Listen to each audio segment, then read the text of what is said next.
Good morning class. जल्दी बैठो बाबू। कहाँ तक समझाए थे आप लोग को? बायोलॉजी चल रहा था। सब लोग को गुड मॉर्निंग। जल्दी जल्दी बैठा जाए।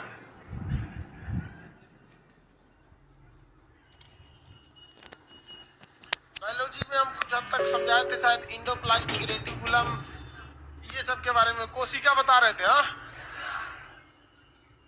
कल जो पढ़ाए थे याद रहेगा आप लोग को? मटेरियल वगैरह मंडे तक मिलेगा आपको। वैसे भी तो मंडे टू फ्राइडे ही क्लास चलता है। तो आज तो इस वीक का तो आज लास्ट क्लास है। इस वीक का महीने का भी, महीना भी खत्म ही है यार। आप बैठ जाओ। लाल सहवाल, बैठो बैठो। ये कौन है सफेद शर्ट मशरूम? जल्दी बैठना।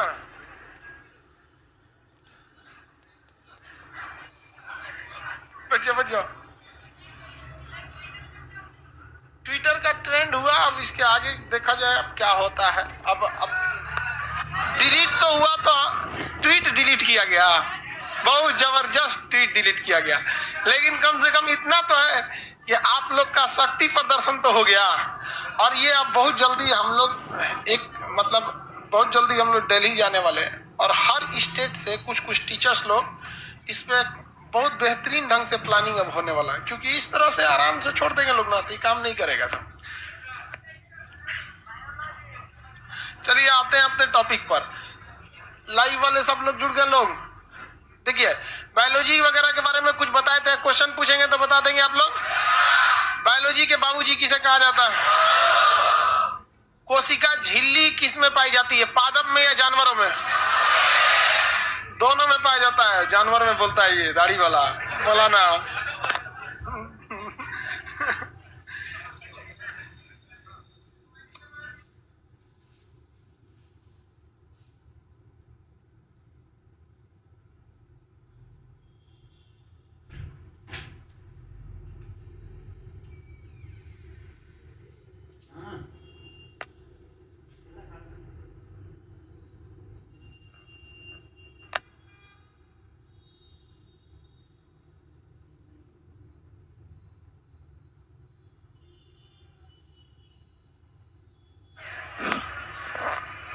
आवाज नहीं जा रहा था, बोल नहीं रहे थे, माइक बंद करके बोल रहे थे।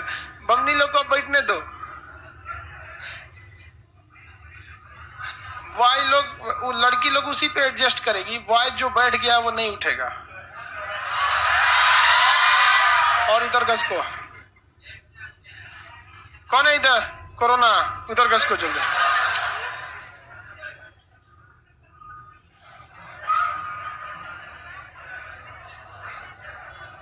देखो भैया, ये वाला जो अब थोड़ा सा हम रिवाइज करा देते हैं फटाफट। इसे कहते हैं कोशिका झिल्ली, जो किसकी बनी होती है? प्रोटीन की। इसके बाहर जो होता है वो क्या होता है? कोशिका भित्ति। क्या होता है? कोशिका भित्ति। इसे क्या कहते, किसका बना होता है? सेल्यूलोज का। कागज, कपड़ा, नोट, ये सब किसके बने होते हैं? सेल्यूलोज। माइटोकांड्रिया को ऊर्जा गृह कहते हैं। इसमें कौन सा चक्र चलता है? क्रेब्स चक्र चलने के लिए कौन से गैस की आवश्यकता है? ऑक्सीजन। कोशिका के अंदर इंटरनल रेस्पिरेशन या आंतरिक श्वसन का काम कौन करता है? कौन? माइटोकांड्रिया। ऊर्जा गृह किसे कहेंगे? माइटोकांड्रिया। ट्रांसफर कौन करेगा? Golgi body. कौन करता है? Golgi body. किसी को कोई दिक्कत नहीं? गोल्जी बॉडी की खोज कैमिलो गोल्जी ने किया। यहां तक बताए थे। पानी को स्टोर रखने का काम वैक्यूल्स। जानवरों में वैक्यूल्स की मात्रा ज्यादा बड़ी होती है और संख्या में भी ज्यादा होता है, और हम लोग में वैक्यूल्स की मात्रा कम, क्योंकि हम लोग अपने जरूरत के हिसाब से पानी पी लेते हैं। पेड़ पौधों के साथ ये एक बहुत बड़ी समस्या है। समस्या क्या है भाई? कि मतलब कब उसको पानी मिलेगा, कब नहीं मिलेगा, इस सब का एक तो बहुत बड़ा क्या रहता है? समस्या रहता है। आगे बढ़ जा। ये वैक्यूल्स तक बता दिए थे। इसके बाद आगे क्या बताए थे? सेंट्रोसोम। कोशिका विभाजन का काम कौन करता है? सबसे तेजी से कोशिका विभाजन कहां पर? कोशिका विभाजन होती ही नहीं है। कहां पे? ब्रेन में। लेकिन ब्रेन ट्यूमर किसकी वजह से हो जाता है? गिलियल सेल का। ब्रेन में दो तरह के सेल है। ज्यादातर ब्रेन किसका बना होता है? न्यूरॉन का, और 10% गिलियल सेल का बना होता है। कोशिका विभाजन का काम कौन करता है? सिर्फ विभाजन तेजी से होगा तो टूटे फूटे अंग की क्षतिपूर्ति यानी रिकवरी बहुत तेजी से होगी, और अगर ये धीमा हो जाएगा तो बहुत धीमा होगा। इसकी रिकवरी कुछ जानवरों में बहुत ज्यादा पाया जाता है, जिस वजह से उनमें ये विभाजन बहुत तेजी से देखा जाता है। जैसे चूहा का पूंछ देखे, चूहिया का नहीं, इतनी चुकी होती है चूहा धोधड़ होता है बड़का जेसीबी बराबर। तो चूहा का कभी पूंछ पकड़े हैं, वो अपना पूंछ का कवर लगे ले रहता है, उखाड़ देता है, कहता रख ले, अब भाग जाता है, उसका पूंछ आ जाता है हाथ में। कभी आप पकड़े होंगे बड़का साइज का मूस, तो वो पूंछिया हाथों में दे देता है और एक परत छोड़ के चल जाता है, पकड़ते रहिए आप, उसी में बिजी हो जाएंगे। अब 1 हफ्ता बाद उसके ऊपर वो दूसरा लेमिनेशन करा लेगा और निकल के घूमेगा, देख ले निकल के लो। क्यों? उसके पास सेंट्रोसोम क्या है, विभाजन की क्षमता उसके पूंछ में ज्यादा है, विभाजन की क्षमता ज्यादा है। आगे बढ़ जा। अब जैसे छिपकली का पूंछ देखेंगे, छिपकली अपना पूंछ गिरा देती है, पूरा सीधे छिपकली अपना पूंछ क्या कर देती, गिरा देते। ये उनका डिफेंस मैकेनिज्म है। अगर छिपकली को मारने जाइएगा तो पूंछ गिरा देगी तो आप भागने लगेंगे, अरे किधर गया, तब तक वो भाग जाती है। तो ये उनका भी पूंछ देखिएगा तो उनमें भी विभाजन बहुत तेजी से होता है। गेंडे का चमड़ा, गेंडा जो होता है ना, गेंडा समझते हैं, गेंडा का जो चमड़ा होता है, गेंडा नहीं देखे हैं? नहीं देखा है तो शीशा में देखना लो, गेंडा नहीं देखा है, या सेल्फी ले लो, गेंडा मिल जाएगा, समझ में आ रहा है? तो ये बिना सींग वाला, तो गेंडा वगैरह के चमड़ा में कोशिका विभाजन बहुत तेजी से होती है, तो उनमें कोशिका विभाजन की क्या होती है, क्षमता तेजी से हो जाती है, जिस वजह से बहुत जल्दी रिकवर कर जाते हैं। एंडोप्लाज्मिक रेटिकुलम कोशिका को पचकने से बचाता है। एंडोप्लाज्मिक, कोशिका का आंतरिक कंकाल किसे कहते हैं? Endoplasmic reticulum. कोशिका का आंतरिक कंकाल एंडोप्लाज्मिक रेटिकुलम, इसे ये आंतरिक सहायता देता है, नहीं तो कोशिका क्या होता है, पचक जाता है। यहाँ पे एंडोप्लाज्मिक रेटिकुलम का जो स्ट्रक्चर होता है वो रफली होता है। हम अभी सबका स्ट्रक्चर दिखाएंगे आपको, मतलब इमेज ओरिजिनल के हिसाब से, लेकिन पहले समझाते वक्त में समझा ले, वरना उसी बीच में बताएंगे तो फिर कंफ्यूजन हो जाएगा। एंडोप्लाज्मिक रेटिकुलम जो होता है उसे हम लोग हिंदी में कहते हैं अंतः प्रदव्य जालिका। अंतः प्रदव्य जालिका,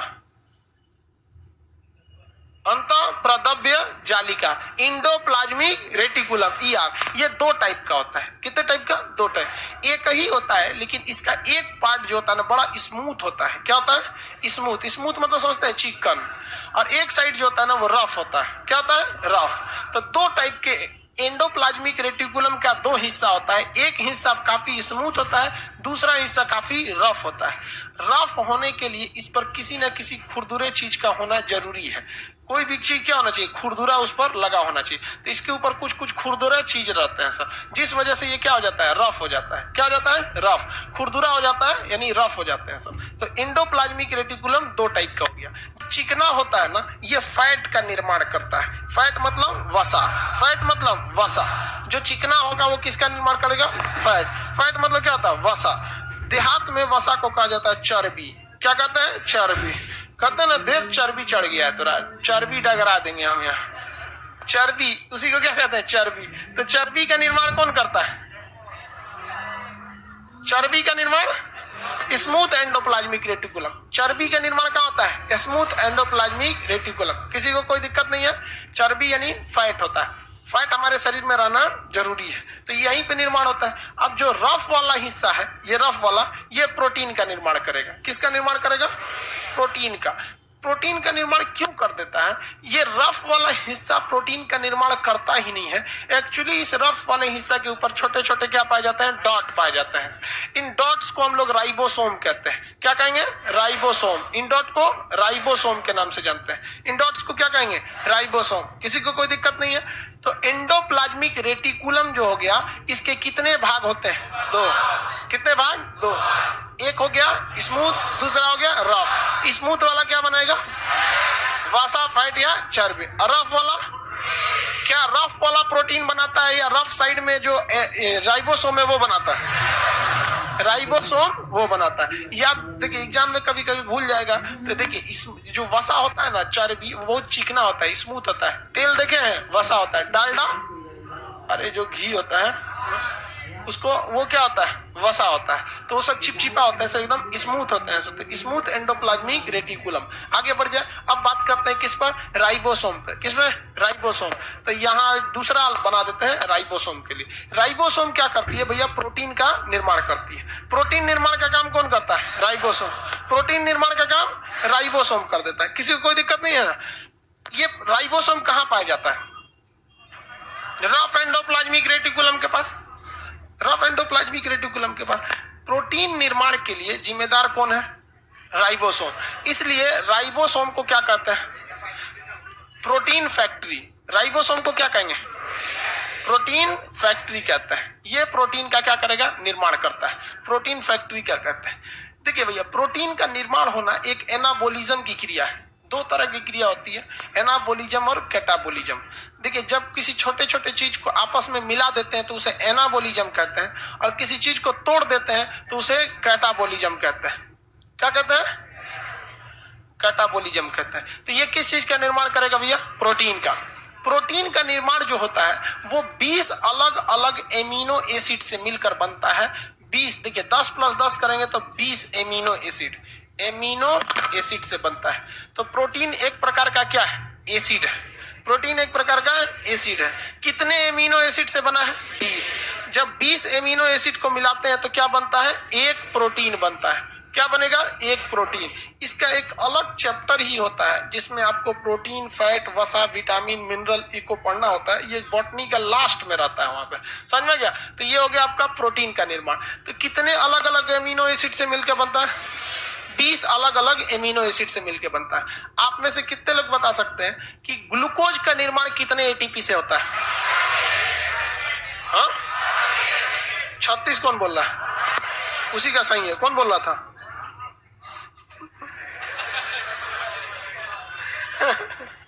अरे 36 एटीपी से नहीं बनता भाई, लोग क्रेब साइकिल के बाद 36 एटीपी बनता। पायरुविक एसिड जब टूटता है तो 18 एटीपी, दूसरा पायरुविक टूटेगा तो 18 36 होता है, फिर 2 एटीपी का गेन होता है। ये आगे का चैप्टर है, लेकिन टोटल ओवरऑल समझेंगे 38 एटीपी। देखो लाइव वाले तक सब बताता है, यहाँ पे 36 बता रहा है। बहुत देखिए, इसमें कौन, हम पूछना चाह रहे हैं, देखना चाहिए वो है कौन, रीजन क्या, वो हमसे मिलता जुलता है।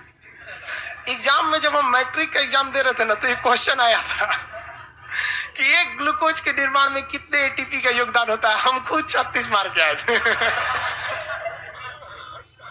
कभी कभी दिमाग से ना गड़बड़ हो जाता है, कोई कोई चीज बड़ा तेज मिस्टेक कर जाता है, तो हम भी गलत मार के चले आए गड़बड़ हो गया था वहां। तो 38 एटीपी मिला के बताएंगे तो क्या बनेगा, एक ग्लूकोज। तो ग्लूकोज का बनना भी एक प्रकार का एनाबोलिज्म है। प्रोटीन का बनना भी एक प्रकार का एनाबोलिज्म है। हम डायरेक्ट भी लिख सकते थे कि 20 प्रकार के एमिनो एसिड से क्या बनता है, एक प्रोटीन, लेकिन हम 10 + 10 रखे हैं। देखिए ये 10 तो हमारे शरीर में पहले से रहता है, 10 हमारे शरीर में पहले से रहता है, और ये 10 को भोजन में खाना होता है। इस 10 की कोई कमी नहीं होती है, अतः इसे हम कहते हैं अननेसेसरी एमिनो एसिड, अनावश्यक। लेकिन इसको खाना में बढ़िया बढ़िया खाना खाएंगे तभी मिलेगा, और तब आपका प्रोटीन का निर्माण होगा। और ये प्रोटीन हमें ऊर्जा देती है, हमारे शरीर की वृद्धि करती है, शरीर की वृद्धि करती है। कहीं कट फट गया तो उसकी भरपाई कौन करेगा, प्रोटीन के ही थ्रू। ये क्या होता है यहाँ पर। तो बताइए एमिनो एसिड कितने प्रकार के, 20। हमारे लिए आवश्यक कितना, 10। ये आवश्यक एमिनो एसिड मिलते कहां से है, भोजन से, जो नेसेसरी है, और जो अननेसेसरी है उसकी संख्या 10। ये शरीर में पहले से उपस्थित रहते हैं। टोटल कितने प्रकार के अमीनो एसिड, 2। इससे किसका निर्माण हो गया, प्रोटीन का। किसका निर्माण हो गया, प्रोटीन का।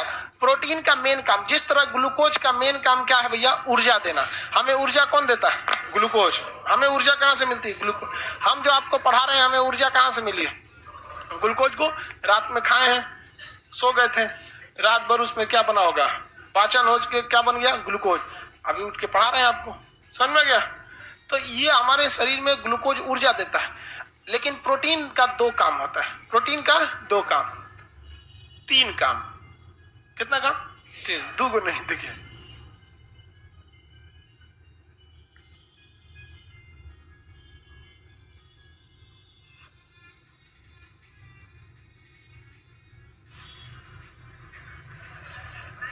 हाँ, कमेंट में को सेंटर कोड डाल रहा, अपने घर का एड्रेस यहाँ दे रहा है, बकलोल कहीं का। ब्लॉक, जितना अननेसेसरी कमेंट दिखते रहता है लाइव वालों का, सबका ब्लॉक मार दिया कीजिए। और अगर उसके बाद भी नहीं सुधरते हैं लोग तो डिलीट मार के प्ले स्टोर से बैन लगा दीजिए। अब एप्लीकेशन ही इनका काम नहीं करेगा मोबाइल में। एक से एक ससुराल लोल होता है। लाइव वाला लोग लाइव सेंटर या पटना में कुछ इतने अच्छे लड़के होते हैं सर कि देखने के बाद उनके पढ़ाई, रे बकलोलवा इधर देखना, तुम देखो उधर समझा रहे हैं तो दिखता है, तो बहाना मार रहा है कि हम मुंह देख रहे थे। अपना को देखना कितनी झुकी है तू यार, बदमाशी नहीं किया कर लो। ये लाइव वाला तो और गधा।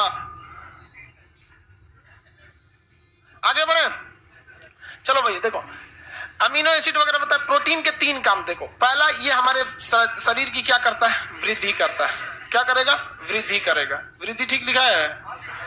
दूसरा, हमारा शरीर जब बुढ़ापा में गिर रहा होता है तो उसे मेंटेनेंस के लिए किसकी जरूरत होती है, मेंटेनेंस की जरूरत प्रोटीन की होती है। और तीसरा, हमारे शरीर में लास्ट सोर्स ऑफ ऊर्जा कौन सा होता है, प्रोटीन होता है। जब शरीर में सारी एनर्जी खत्म हो जाएगी ना, तब लास्ट में किसका काम आएगा, प्रोटीन का आएगा। प्रोटीन डायरेक्ट हमें एनर्जी नहीं देता है, लेकिन जब मरने वरने की नौबत आ जाती है, 20-25 साल से कोई भूखले रह गया तो उसे कौन करता है भैया, तब उसको 20-25 साल का रहे हैं, 10 भूख हड़ताल पर कोई बैठ जाएगा 10 दिन, तो 10 दिन भूख हड़ताल पर बैठ जाएंगे तो उसको ऊर्जा वगैरह नहीं मिल रहा है, तब शरीर में जो पहले से प्रोटीन है वो ऊर्जा देगा। तो बैकअप एनर्जी सोर्स क्या हो सकते हैं, प्रोटीन। प्रोटीन की जरूरत 2 लोगों को ज्यादा होती है। एक, जो बच्चे हैं जिनका शरीर अभी वृद्धि कर रहा है, नहीं देंगे तो उनका शरीर ठमरा जाएगा, बंठा हो जाएंगे, नाटुर एकदम। और अगर जो बुढ़ऊ लोग हैं, दादा बाबा लोग आपके, उनको नहीं देंगे लोग प्रोटीन वगैरह अच्छा से, तो बहुत जल्दी खर्चा हो जाएंगे, चल जाएंगे ऊपर। ठीक है, प्रोटीन का काम समझ में आ गया। राइबोसोम इसका काम करते हैं। अगला देखते हैं हम लोग न्यूक्लियस। न्यूक्लियस क्या होता है, केंद्रक बोलते हैं हिंदी में। हिंदी में क्या कहते हैं, केंद्रक। न्यूक्लियस होता है केंद्रक। ये इस कोशिका के अंदर सबसे बड़ा पार्ट में रह जाता है, न्यूक्लियस। ये केंद्रक होता है। केंद्रक की खोज किसने किया था, रॉबर्ट ब्राउन। Robert brown. अब इसमें आप कंफ्यूजन होंगे, एगो रॉबर्ट हुक है, एगो एंटोनी वॉन लीवेनहॉक है, एगो ब्राउन है। सब कोशिका से रिलेटेड है। तो पहला तो आपको याद करने में कोई डिफिकल्टी नहीं होगी कि कोशिका की खोज रॉबर्ट हुक ने किया था, क्योंकि कोशिका निकालने के लिए किसकी जरूरत पड़ेगी, हुक की। और उसके बाद एंटोनी वॉन लीवेनहॉक ने जीवित कोशिका। अब बात करते हैं केंद्रक की। तो केंद्रक की खोज रॉबर्ट ब्राउन ने किया। रॉबर्ट ब्राउन ने किया था। केंद्रक की खोज किसने किया, रॉबर्ट ब्राउन ने किया था। अब ये रॉबर्ट ब्राउन कैसे याद रखेंगे, केंद्रक मतलब होता है बीच का गुठली, बीच का गुठली। आम वगैरह के बीच में गुठली लगा होता है कि नहीं होता, और वो ब्राउन कलर के होते हैं। देखिएगा लगभग ब्राउन टाइप का होगा। पूरा व्हाइट कैसे होगा ये बकलुलवा, कौन आम खैले है तुम पूरा व्हाइट नहीं होता यार, हल्का ब्राउन कलर का होता है। लीची का भी देखिएगा गुठली ब्राउन होता है कि नहीं। ज्यादातर चीज के जो गुठली होते हैं किस कलर के होते हैं, ब्राउन। तो वो भी एक तरह का क्या है, न्यूक्लियस है। तो कोशिका का भी गुठली है, क्या है, न्यूक्लियस है। किस कलर का होगा, ब्राउन। तो इससे याद रखेंगे इसकी खोज किसने किया, रॉबर्ट ब्राउन ने किया। किसने किया, रॉबर्ट ब्राउन ने किया। इसमें लगभग 90% प्रोटीन पाया जाता है। क्या पाया जाएगा, प्रोटीन। 90% क्या पाया जाएगा, प्रोटीन पाया जाएगा।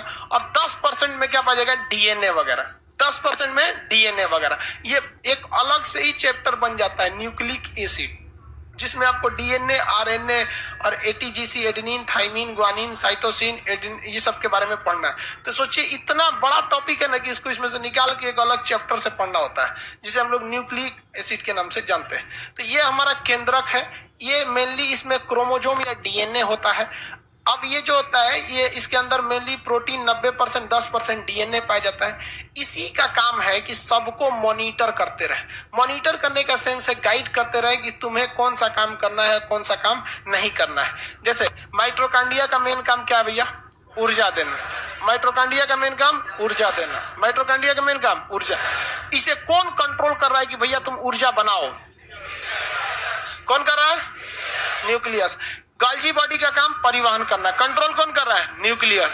इसे जल स्टोर करना, कंट्रोल कौन कर रहा है, न्यूक्लियस कर रहा है। इसका काम बोलिए सेंट्रोसोम का, कोशिका का विभाजन करना, कौन कंट्रोल कर रहा है, न्यूक्लियस कर रहा है। जिस तरह से आप लोग को कंट्रोल यहाँ पे कौन कर रहा है, हम कर रहे हैं। तो हर तरह कोई भी इधर उधर काम करेंगे तुरंत हम आप लोग को क्या करते हैं, कंट्रोल करते हैं। समझ रहे तुम?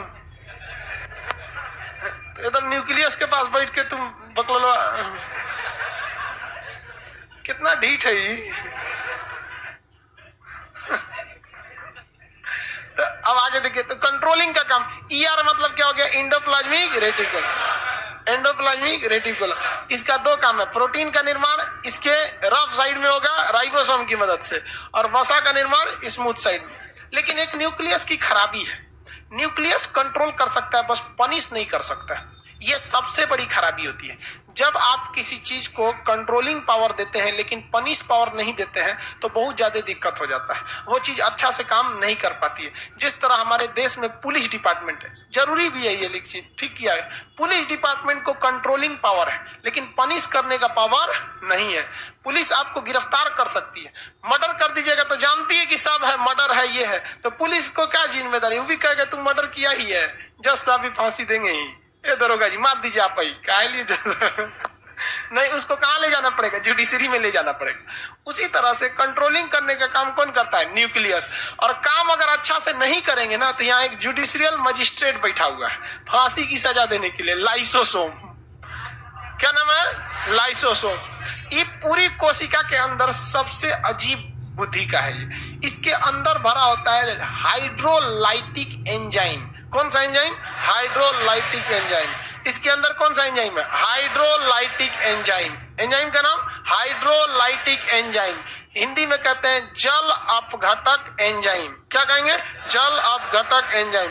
इंग्लिश भी तो सिंपल है, जल को हाइड्रोलाइटिक एंजाइम, जल अपघटक एंजाइम। अपघटक का मतलब होता है तोड़ देना, तो इसके अंदर हाइड्रोलाइटिक एंजाइम भरे होते हैं। ये एंजाइम बहुत ही पावरफुल होते हैं, किसी चीज के ऊपर छिड़क दीजिएगा ना तो उसको खत्म कर देते हैं।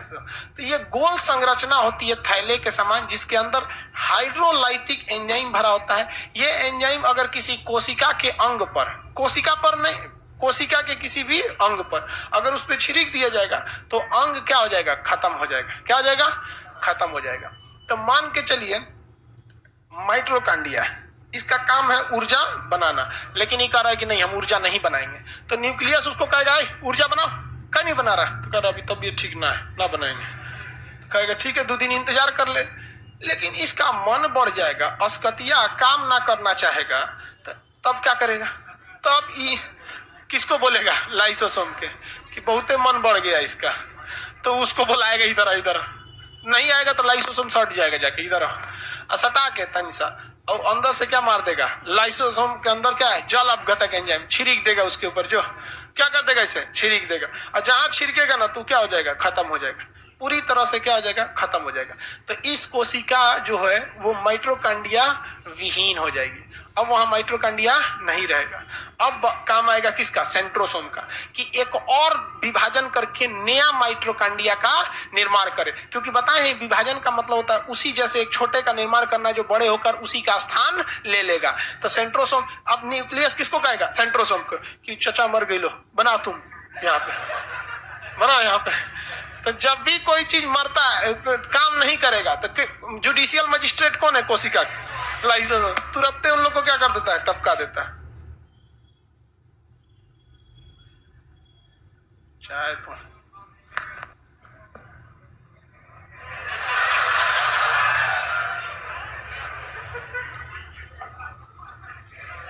टाइम नहीं रहता है जी, उतना टाइम है आदमी चाय पीते रहे, आराम से पियो, चाय तेजी से पियो, जाएगा पेटे में। एनर्जी का निर्माण कहाँ होता है, पेट, यहां से थोड़ी मतलब है। हम 2 काम बहुत तेज से करते हैं, एक खाना खाना, एक चाय पीना। अच्छा चाय मतलब नहीं, खाना और नींद ये हम बहुत कम लेते हैं। हमारा टाइमिंग फिक्स है कि हम 4 मिनट के अंदर खाना खा लेंगे, अब पेट भरा चाहे नहीं भरा 4 मिनट में उठ जाते हैं। कौन खाएगा, सोच रहा है इतना ज्यादा खाएंगे नींद आने लगेगा। चलो मेन टॉपिक पे देखते हैं। जो लाइसोसोम क्या करता है, कोई भी काम अगर नहीं करेगा तो उसको क्या करता है, गला देता है, मार और के क्या कर देगा, गला देगा। यहाँ कभी कभी सोच रहा गड़बड़ हो जाता है, सब कोशिका स्ट्राइक पे चल जाते हैं कि हम नहीं काम करेंगे। क्या हो गया, स्ट्राइक पे चल जाएंगे, कहेगा ना हम ऊर्जा नहीं बनाएंगे, हम परिवहन नहीं करेंगे, पानी स्टोर नहीं करेंगे, धरना प्रदर्शन। राइबोसोम यो बकलोलवा कहता है कि हम प्रोटीन नहीं बनाएंगे, जबकि इसका खुद का औकात देखिए ना, इसका खुद का क्या औकात है सोच राइबोसोम का। ये भी कहता है कुछ नहीं करेंगे, तो न्यूक्लियस कहता है पगला कहीं का। देखिए आप स्ट्राइक कीजिए, धरना कीजिए, कुछ भी कहिए, पुलिस डिपार्टमेंट का काम है आपको मना करना, क्या करना, मना कर। तो समझाता है कि रे पगला कहीं का, कौन सी कर रहा है, लोग धरना वरना कर रहा है यहाँ पर, अभी बोल देंगे लाइसोसोम को तो घुस ही जाएगा। तो कह जाता है जाओ बोल दो, कौन सी करेगा यहाँ पे। तो इस ससुरा जाके बोल देता है किसको, लाइसोसोम को। लाइसोसोम सबको समझाता है कि काम करो काम करो, कहता ना हमारी मांगे पूरी हो, कहता है ससुरा हमारी मांगे पूरी हो।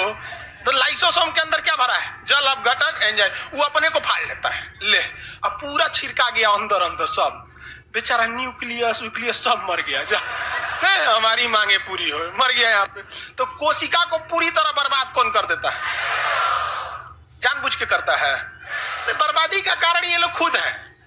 ये कहता है कि तुम जिस लिए हो तुम उसको करना ही पड़ेगा, तुमको हर हाल में करना पड़ेगा। अगर कोई पुरुष कहता है कि हमको मतलब घर का खर्चा न चल रहा, नहीं कमा पा रहे, भाई तुमको हर हाल में, तुम पैदा हुआ इसीलिए, घर को घींचेगा तुम, समझ में गया। अगर तुम इसके शिकायत कर रहे हो तो तुम्हारे लिए एक लाइसोसोम की जरूरत है, तुम इसीलिए हुए ही हो। पुरुष जन्म में लिया है परिस्थितियों से थुराने कुचाने के लिए, वो पैदा जब से हुआ, लेकिन उसको रो नहीं सकता वहां पे थुराने के। अब कोई महिला कहती है मैं घर से काम नहीं हो रहा है, तो केकरा को उठा के लाई, पहलकी को।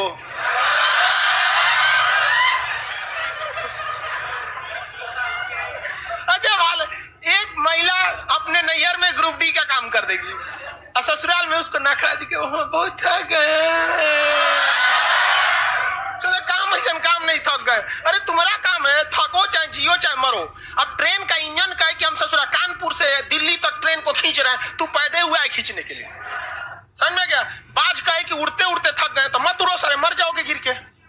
तो जो जिस चीज के लिए पैदा हुआ है उसको वो करना ही पड़ेगा, नहीं तो मर जाओ। अब कोई जैसे हम लोग जब एक बार था, जब रेलवे CBT 2 का एग्जाम था, आप लोग में 15-15 घंटा क्लास चलता था, 15 सुबह 6 बजे से स्टार्ट होकर रात 10 बजे तक, पूरा भयानक। और उसमें अगर कोई टीचर कहे, या हम ही उस समय कहते कि थक गए हैं तो मत पढ़ाइए, थक गए तो आपका जो काम है ना आपको करना पड़ेगा। भगवान से यही गलती हो गई कि हमारे समाज के बीच में कोई लाइसोसोम नहीं रखा, सब आदमी टाइम अप टू टाइम हो जाते। केवल एक ही जगह है लाइसोसोम हमारे समाज में, वो है आर्मी, मिलिट्री में होता है। कभी आप मिलिट्री में तो आपको ऐसे जाने का मौका नहीं मिलता, NCC में गए रहते तब आपको मिलिट्री दिखा देता। रूल इज रूल, गलती की है सोच रहा थुराएंगे एकदम कंफर्म, क्योंकि वहां जो कमांडर है भेज देगा लाइसोसोम के पास, बिना थुरे आपको भेजेगा वो। बाप रे, 5 मिनट लेट हो जाइएगा कम से कम 20 डंडा मारेगा रोल से। अगले दिन क्या मजा आप लेट हो जाए। एक दिन किसी आर्मी वाले को यहाँ बुलाते हैं, सब लड़की टाइम से हो जाएगी।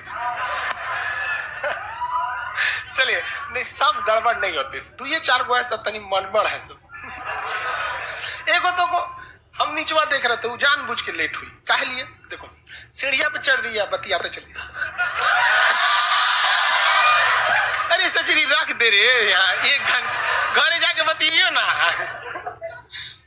लेकिन भाव नया में बहुत भाव देता है, दोनों इन्हें से फोन रखने के टाइम पे आधा घंटा लगा देगा, ठीक है बाद में बात। अच्छा ये बात फिर से 10 मिनट खींच देगा।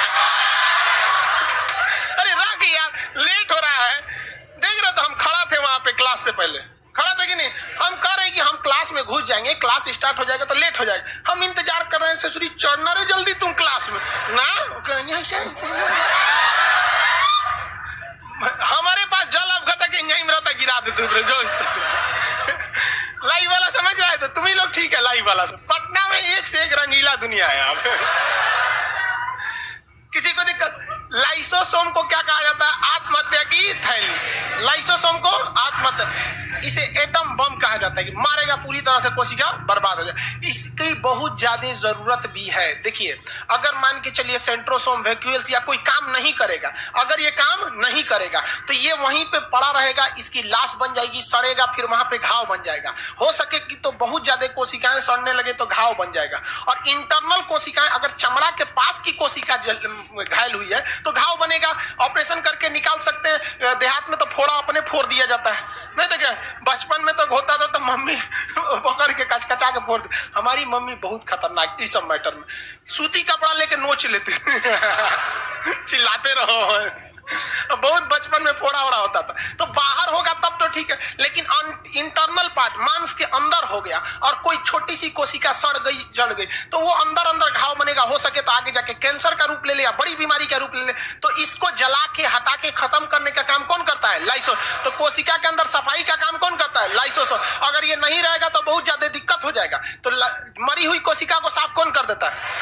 लाइसोसोम। और नहीं तो वहां पे कोशिका क्या हो जाएगी? सड़ जाएगी।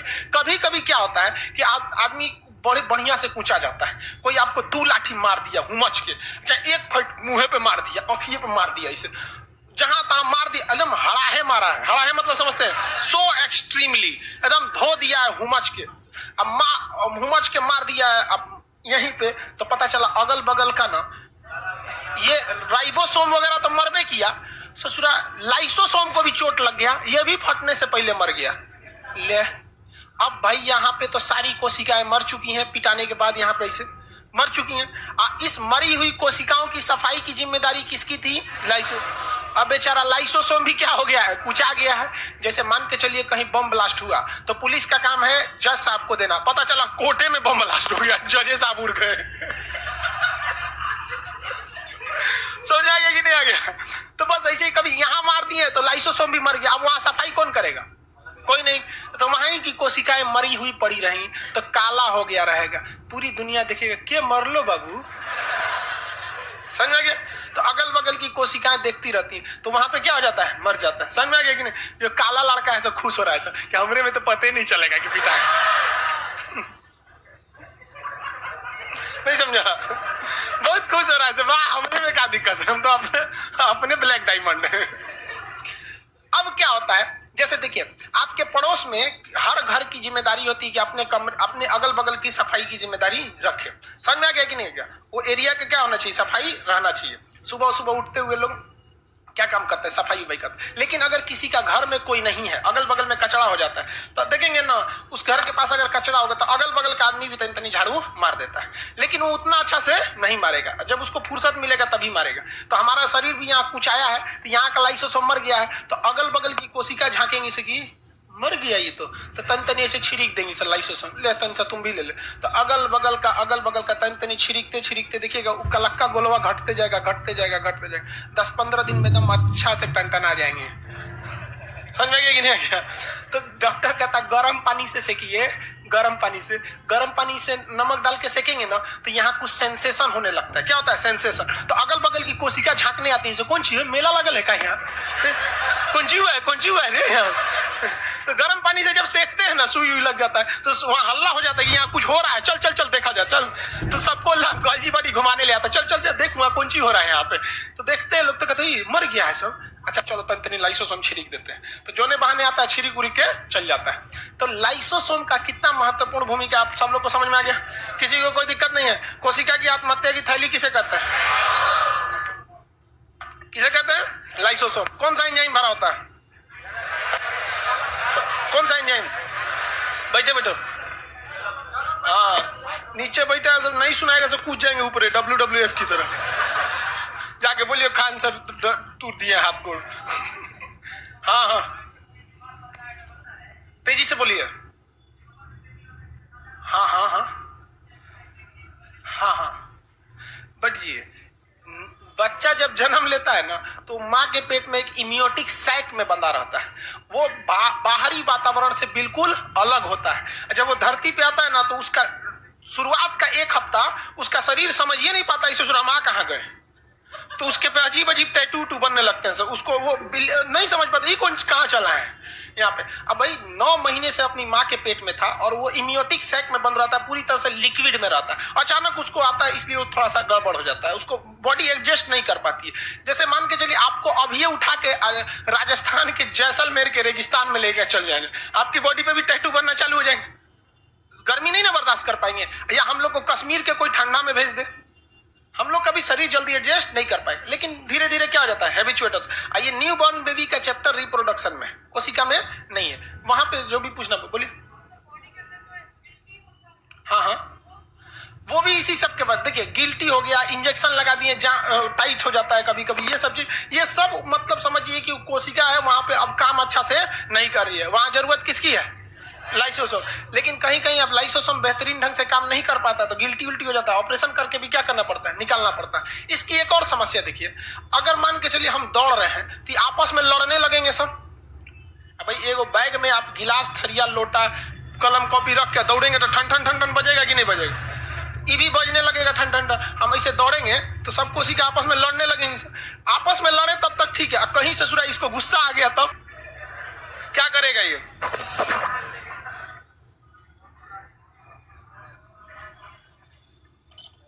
समझ में आ गया? अगर कोशिकाओं के बीच में गैप नहीं रहेगा, एक प्रॉपर इंसुलेशन नहीं रहेगा, तो ये कोशिका आपस में क्या हो जाएंगी, टकरा जाएंगी। कोशिका आपस में क्या हो जाएंगी, टकरा जाएंगी। टकराने से अगर गलती से क्या फूट गया, लाइसोसोम फूट गया, तब तो कहानी खत्म।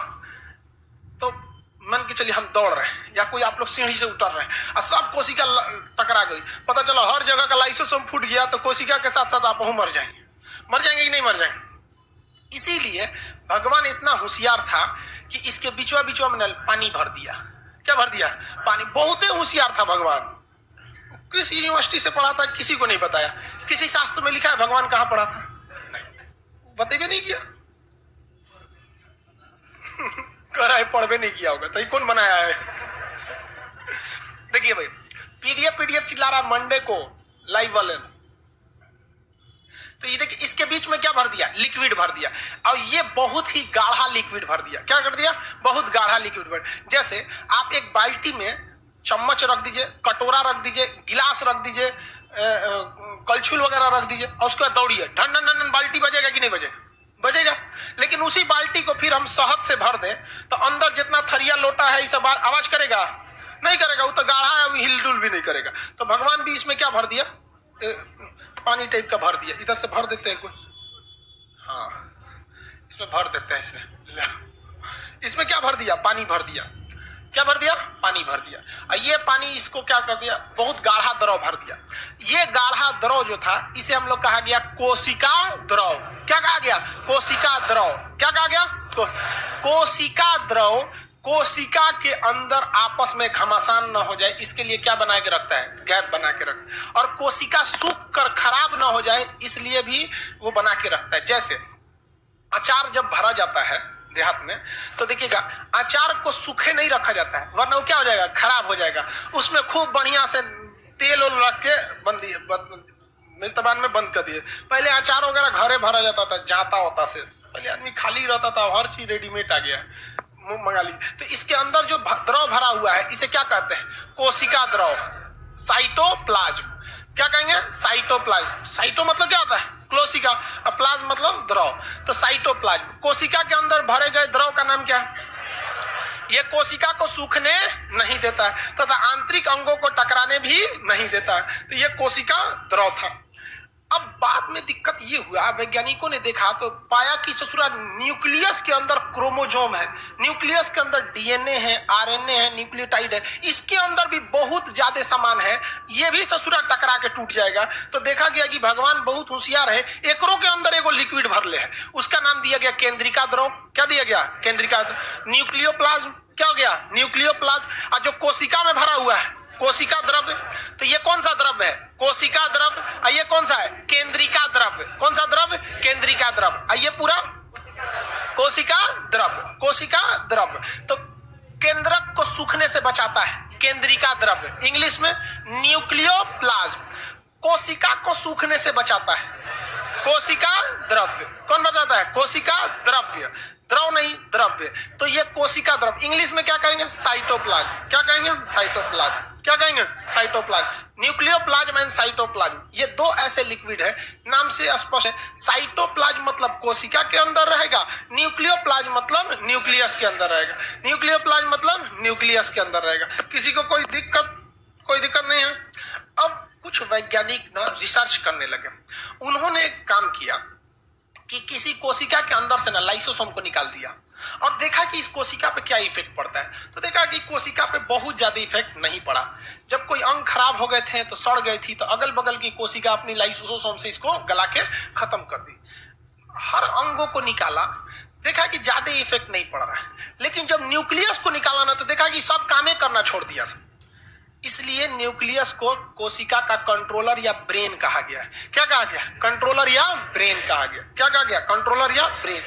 उसके बाद वैज्ञानिकों में इस बात की बहस छिड़ गई कि हम कोशिका के इतने अंगों में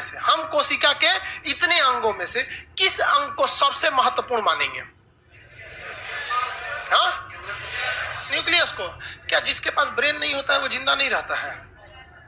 या कम दिमाग जिनके पास रहता है वो भी तो लोग रहते ही। हाँ, जिसके पास दिमाग कम रहता है वो नहीं रहता है। और ब्रेन काम नहीं करता, पागल हो जाता है, जिंदा तो रहता है ना। पागल कई टाइप के होते हैं सब। शबनम भी तो पागले थी, जो अपने घर में बताइए ना 7 आदमी को मार दी वहां पे। 7वीं फेल डबल एम में की थी और 7वीं फेल लड़का से फंस गई थी। जब हाल है तो वो तो एक टाइप की पागल थी। तो वैज्ञानिकों के अंदर हाँ भाई न्यूक्लियस कुछ कह रहा है, कुछ माइटोकॉन्ड्रिया कह रहा है।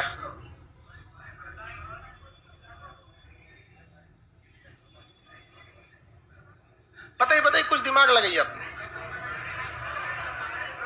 देखिए एक बात बताते हैं, सुनिए ध्यान से। आप लोग कभी कभी ना सोचने समझने की क्षमता खोने लगता है। सबसे मुख्य अंग किसे कहा जाता है जिसके बिना एक पल भी काम ना हो सके?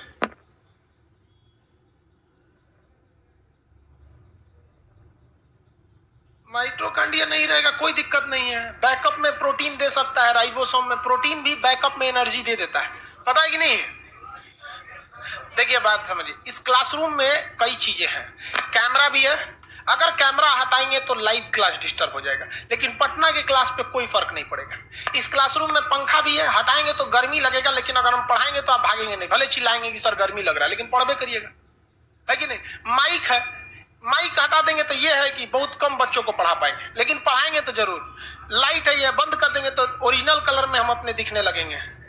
समझ आ गया कि नहीं आ गया? लेकिन देखिए सबसे मुख्य अंग इस क्लासरूम का क्या है? हाँ, खान सर। अगर हमको हटाए ना तो सब धरल का धरल ला जाएगा, सब काम खत्म हो जाएगा। सब कुछ से काम हो सकता है। मान के चलिए 2 दिन ऑपरेटर नहीं आए, खुद से कर देंगे। ऑफिस में 2 आदमी नहीं आए, शटर गिरा देंगे, क्या एडमिशन नहीं होगा, क्लास चलेगा? यही ना हो सकता है। लेकिन जिस दिन हम नहीं आए पॉसिबल है क्लास हो जाएगा? नहीं। उसी तरह वैज्ञानिकों के बीच इस बात की जंग छिड़ गई कि ससुरा सबसे जरूरी क्या है। तो उसमें कई लोग डिसाइड कर रहे थे, कुछ लोग का बात अटक गया था किस चीज पर आकर, न्यूक्लियस और माइटोकॉन्ड्रिया पर। लेकिन इसी में पुरकिंजे वगैरह जैसे कुछ खतरनाक खचड़ा वैज्ञानिक था सब। वो क्या किया सब ना, सिरिंज लगा के सब पनिया घींच लिया, सब जो कोशिका द्रव था उसको घींच लिया, सब कोशिका के अंग मर गए। कोशिका के सारे अंग क्या हो गए? सब मर गए, सूख के मर गया सब। भाई साहब अकेले पूरी कोशिका को डिस्टर्ब कर दिया, कौन? कोशिका द्रव। फिर दिमाग लगा एक काम करते हैं, केंद्रकवा बच गया, सब सूख के मर गया सब, लेकिन बच कौन गया? केंद्रक। बता सकते हैं क्यों केंद्रकवा बच गया? ओकरे पास अपना लिक्विड था, तो उसने ओ में सिरिंज लगा के घींच लिया ओकरो लिक्विड, देखा कि यो मर गया। तब कहा गया कि सब चीज धारा का धारा रह जाएगा। कहते हैं ना कि love is life, but I think oxygen is more important, है कि नहीं? सबसे जरूरी तो ऑक्सीजन है यार। बाद में सोचा जिंदा रहेगा तो लव हेट कुछ भी करते रहेगा। बस वैसे ही काम समझिए, ये सारे अंगों के लव हेट कुछ भी करते रहेगा। बस वैसे ही काम समझिए, ये सारे अंगों की जरूरत है भाई। इनको जिंदा रखने के लिए किसकी जरूरत है? कोशिका द्रव की। और न्यूक्लियस को जिंदा रखने के लिए न्यूक्लियस। फिर बात अटक गया कि भैया केंद्रिका द्रव जरूरी है कि कोशिका द्रव जरूरी है? तब यहां बहुत लंबी बहस चली, तो डिसाइड किया गया कि भैया दोनों जरूरी है, दोनों का दोनों जरूरी है। क्योंकि अगर ये लिक्विड खींच लिए तो केंद्रक काम नहीं करेगा, फिर वो अपने मन से विदाउट मतलब कमांड वो कोशिका काम करेगी। और अगर आप कोशिका द्रव खींच लिए यानी साइटोप्लाज्म खींच लिए तो पूरी कोशिका मरेगी, और अगर केंद्रिका द्रव खींच लिए तो केंद्रिका मरेगी। तब डिसाइड किया गया कि भाई साहब ये दोनों ही जरूरी है। इसलिए वैज्ञानिक इस निष्कर्ष पर आए कि इसको कोशिका केंद्रिका द्रव और कोशिका द्रव इन दोनों को संयुक्त रूप से वो जीव द्रव्य कहने लगे, क्योंकि ये एक ऐसा द्रव है जो जिंदा रहने के लिए जरूरी है, इसलिए इसका नाम क्या पड़ गया, जीव द्रव्य। तो जब हम आपको जीव द्रव्य बोलेंगे, क्या बोलेंगे, जीव द्रव्य, तो जीव द्रव्य में कितने द्रव आएंगे, दो, एक कोशिका द्रव, दूसरा केंद्रिका द्रव, केंद्रिका द्रव। इसे दोनों जीव द्रव को क्या कहेंगे, प्रोटोप्लाज्म। क्या कहेंगे, प्रोटोप्लाज्म। तो प्रोटोप्लाज्म जीवन के लिए सबसे जरूरी क्या है, प्रोटोप्लाज्म, सबसे जरूरी प्रोटोप्लाज्म। प्रोटोप्लाज्म के कितने अंग, दो, एक साइटोप्लाज्म और एक न्यूक्लियोप्लाज्म। साइटोप्लाज्म और न्यूक्लियोप्लाज्म इंग्लिश में बोलेंगे, हिंदी में पूरी जीवन की इकाई के लिए सबसे जरूरी क्या है, जीव द्रव। जीव द्रव में कितने द्रव, कौन कौन, कोशिका द्रव और केंद्रिका द्रव, कोशिका द्रव और केंद्रिका। जबकि किसी नए नए लड़के को देखिएगा ना, तो सबसे कम वैल्यू किसको देगा पता है, इसी द्रव को। दिखने में ये कुछ खास वैल्यू वाला लग भी नहीं रहा है, कोई खास वैल्यू लग रहा है इसका, पर्टिकुलर कोई काम नहीं है, लेकिन सबके लिए ये जरूरी हो जाता है। तो जीव द्रव्य में कितने चीज, जीव द्रव्य में दो चीज होते हैं जीव द्रव्य में। जैसे मान के चलिए ये कोशिका है, ये कोशिका, इसके अंदर हम बना दिए न्यूक्लियस, न्यूक्लियस में जो लिक्विड भरेंगे ये केंद्रिका द्रव, और जो इसमें लिक्विड भर देंगे कोशिका द्रव। इन अब पूरी को क्या कहेंगे, जीव द्रव्य, पूरा का पूरा क्या है, जीव द्रव्य। तो ये हो गया जीव द्रव्य, जीव द्रव्य। ये कोशिका द्रव्य, कोशिका द्रव्य। आइए केंद्रिका द्रव्य, इंग्लिश में बोलिए न्यूक्लियोप्लाज्म, साइटोप्लाज्म, ओवरऑल में प्रोटोप्लाज्म, ओवरऑल में प्रोटोप्लाज्म, ओवरऑल में क्या हो जाएगा, प्रोटोप्लाज्म। किसी को कोई शौक, कोई दिक्कत नहीं है यहाँ पर। इसके अब थोड़ा सा आउटर पार्ट में हमको समझना पड़ेगा। कोशिका का क्या चीज होता है, आउटर पार्ट, जिसमें सीलिया और फ्लैजेला होते हैं। क्या होते हैं, सीलिया और फ्लैजेला। हमारे शरीर में कुछ ऐसी भी कोशिकाएं हैं जिसका जगह फिक्स नहीं है, जिसका जगह फिक्स नहीं है, वो मूविंग पार्ट है। क्या है, मूविंग पार्ट है। जैसे हमारी ब्रेन की कोशिका, कभी सुना है कि ब्रेन की कोशिका लीवर में आ गया, अब यहां से आपको आदेश दिया जाए फिजिक्स पढ़ो, केमिस्ट्री पढ़ो। कुछ चीजें होती हैं जो फिक्स रहती हैं, कुछ चीजें जो फिक्स नहीं रहती हैं। तो कोशिका को एक जगह से दूसरी जगह मूव कराने पड़ते हैं। जैसे सबसे बड़ा एग्जांपल होता है, मेल के अंदर स्पर्म मूविंग है, फीमेल के अंदर ओवम, ये भी क्या है, मूविंग। तो इस तरह कुछ कोशिकाएं होते हैं जो मूविंग होते हैं। तो मूव कराने के लिए कोशिका के पास हाथ पैर तो ये नहीं है, नहीं। तो इसके बाहर एक बालनुमा संरचना पाई जाती है, कोशिका के अंदर बालनुमा संरचना पाई जाएंगे इस तरह बाहर की ओर। अब ये क्या करता है, डगरने में सहायता कर देता है, डगरने में क्या करता है, सहायता कर देता है, मूव करने में क्या कर देगा, सहायता करेगा। इसी बालनुमा संरचना को हम सीलिया और फ्लैजेला कहते हैं। क्या कहेंगे, सीलिया और फ्लैजेला। क्या सारी कोशिकाओं में सीलिया फ्लैजेला पाया जाएगा, क्या जरूरत है भाई, जिसको मूव नहीं करना है उसमें सीलिया फ्लैजेला का कोई खास वैल्यू नहीं है। तो मूविंग जिसमें करना है उसे किसकी चीज की जरूरत है, सीलिया और फ्लैजेला की। सीलिया और फ्लैजेला ये हेयर लाइक स्ट्रक्चर होता है, hair like structure internal part में होता है या एक्सटर्नल, एक्सटर्नल। इंटरनल पार्ट में क्या होगा, गाड़ी के अंदर चक्का होता है, बारहवां होता है, तो एगो स्टेपनी साइड में दिया रहता है, कभी एगो पंचर हो जाए तो उसको लगा के चल जाइएगा कुछ दूर। तो सीलिया और फ्लैजेला होता है। इसमें सीलिया जो होता है वो साइज में छोटा होता है और फ्लैजेला जो होता है साइज में बड़ा होता है। तो ही तीन क्वेश्चन इससे आते हैं। कोशिका को मूवमेंट कराने के लिए जरूरत किसकी होती है, सीलिया और फ्लैजेला। सीलिया और फ्लैजेला ये किसके तरह होते हैं, बाल की तरह इनकी संरचना होती है, बाल की तरह संरचना होती है। इसमें इनका मेन काम है मूवमेंट कराना। इनमें बड़ा साइज किसका होता है, फ्लैजेला का। अब ऐसे देखिए ना, एबीसीडी में एफ लिखेंगे तो 6वां नंबर पे आएगा और सी लिखेंगे तो 3रा नंबर पे आएगा। बड़ा कौन है, हो गया। कुछ कुछ चीज ट्रिक से याद रखिएगा, ज्यादा आसान रहता है। सीलिया फ्लैजेला में बड़ा फ्लैजेला रहता है। मूवमेंट कौन कराता है, एक बात बताइए, गति विहीन कोशिका में, सुनिए, गति विहीन कोशिका में यानी जो मूवमेंट नहीं करता है, अनमूवेबल सेल, गति विहीन कोशिका में कौन सा अंग नहीं पाया जाएगा, सीलिया और फ्लैजेला। गति ही नहीं करेगा। सिलिया और फ्लैजिला में अगर नहीं पाया जाएगा तो गति नहीं कर पाता है। ये बहुत ज्यादा इसमें अंतर होता है। रिप्रोडक्शन से जब रिप्रोडक्टिव सिस्टम बताएंगे ना तो उसमें हम आपको बताएंगे कि फीमेल का जो ओवम होता है ना, फीमेल का ओवम वो गति नहीं कर सकता है, वो फॉलोपियन ट्यूब के पास ही रह सकता है। मेल का जो स्पर्म होता है वही गति कर सकता है वहां पर। तो ये रिप्रोडक्टिव चैप्टर आएगा तब हम उसमें आपको बताएंगे। समझ में आ गया कि नहीं आ गया? किसी को कोई दिक्कत है? आगे बढ़े। लाइसोसोम का काम बताइए। हाँ? जो चीज काम नहीं कर रहा है उसको मार देना, उसको खत्म कर देना। हड्डी में लाइसोसोम होता है? होता है। मारेंगे ना हड्डी, कभी कभी हड्डी काला हो जाता है। देखें, मुर्गा उर्गा खाइएगा, कभी कभी चोटाइल मुर्गा आ जाता है, उसको कोई पीटा था तो उसका हड्डी कैसा हो जाता है? काला हो जाता है। तो हड्डी में भी क्या पाया जाता है? लाइसोसोम पाया जाता है। तो हड्डी की कोशिकाओं को क्या कर देता है? ठीक कर देता है। मांस में लाइसोसोम पाया जाता है? पाया जाता है। चमड़े में लाइसोसोम पाया जाता है, चमड़े में भी पाया जाता है, हर जगह पाया जाता है। लेकिन सोच रहा ब्लड में नहीं पाया जाता है, ब्लड में लाइसोसोम नहीं पाया जाता है। और समस्या समझिए ससुरा, ब्लड में जब लाइसोसोम नहीं मिलेगा, ब्लड का सबसे मुख्य हिस्सा होता है आरबीसी, और इसी में लाइसोसोम नहीं पाया जाता है। और हमारा ब्लड जो आरबीसी है वो 120 दिन में खराब होना फिक्स है। ले भाई साहब, अब जो खराबी को साफ कर रहा था, यानी जो गंदे चीज को साफ कर रहा था लाइसोसोम, वो हमारे ब्लड में है ही नहीं है। और ये हमारे ब्लड को 120 दिन में खराब होना ही है। तो 120 दिन में तो घूमते रहेगा कचरा शरीर में, अजीब टाइप का हो जाएगा, आदमी मर जाएगा। तो इसके लिए एगो छन्नी लगा हुआ है, छानने वाला। जिस तरह चाय छन्नी होता है ना, चाय को छान लेता है।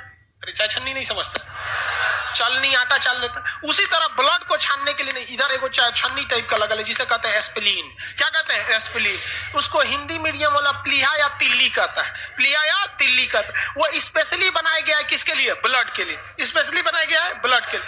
जितना खराब ब्लड है ना, सबको हाजिरी लगाता है, अटेंडेंस लेता है। रोल नंबर 1 2 3 देखेगा, कौन ऑब्सेंट है तो समझ गया मर गया, चल यहाँ रह जाओ, यहाँ रह जाओ, जाना ही नहीं देता है ब्लड में।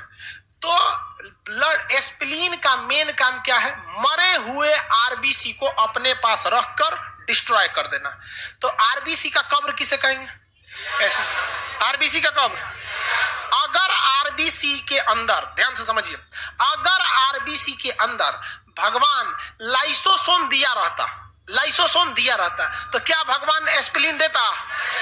बहुत होशियार था भगवान क्या था? बहुत होशियार था। लेकिन बात यह आती है कि अगर भगवान इतना ही होशियार था तो एगो एक्स्ट्रा अंग काहे दिया एस्पिलीन?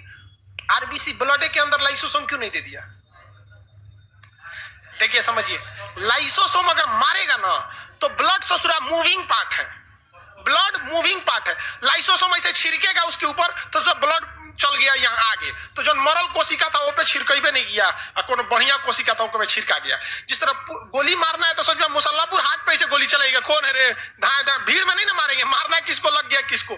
इसलिए भगवान इतना होशियार था, कहा कि आरबीसी ना मूवमेंट करते रहता है, इसको लाइसोसोम देने की जरूरत नहीं है। सोचा कोनो को मार देगा ये पगलोला, इसलिए एक काम करो, इसको अलग छन्नी लगाओ, जो मरा रहेगा वहां छना जाएगा, और वहां पे बैठ के अस्थिरे एस्पिलीन के पास भी जल अपघटक एंजाइम होते हैं, वहीं गला के उसे खत्म कर देता है। समझ आ गया कि नहीं आ गया? किसी को कोई दिक्कत है? आगे बढ़ जाए। अब आगे एक मंडे को पढ़ेंगे, मंडे को पीडीएफ वगैरह सब दिया जाएगा। आज के लिए इतना ही, चलिए निकलेंगे लोग जिनका बायोलॉजी नहीं आगे क्लास।